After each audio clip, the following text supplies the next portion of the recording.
দেশের সব বেসরকারি রপ্তানি প্রক্রিয়াকরণ অঞ্চল এখন থেকে বাংলাদেশ অর্থনৈতিক অঞ্চল কর্তৃপক্ষ বেজার নিয়ন্ত্রণে পরিচালিত হবে। মঙ্গলবার নতুন অধ্যাদেশ জারি করেছে অন্তর্বর্তী সরকার। ১৯৯৬ সালের আইনের অধীনে প্রতিষ্ঠিত সব বেসরকারি ইপিজেড এখন থেকে বেসরকারি অর্থনৈতিক অঞ্চল হিসেবে গণ্য হবে। তবে অধ্যাদেশের ২ ধারায় বলা হয়েছে, রহিতকরণ সত্ত্বেও আগের আইনের অধীনে এর আগে সম্পাদিত সব কার্যাবলী বা গৃহীত ব্যবস্থা এই অধ্যাদেশের আওতায় সংরক্ষিত থাকবে। এছাড়া আগের আইনের অধীনে প্রাপ্ত লাইসেন্সগুলো বৈধ থাকবে।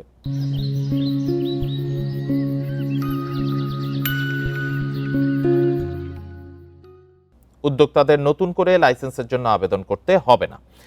দেশের বিনিয়োগ ও রপ্তানি বাণিজ্য সম্প্রসারণের লক্ষ্যে ১৯৯৬ সালে বেসরকারি খাতে ইপিজেড স্থাপনের সুযোগ দিয়ে আইনটি প্রণয়ন করা হয়েছিল।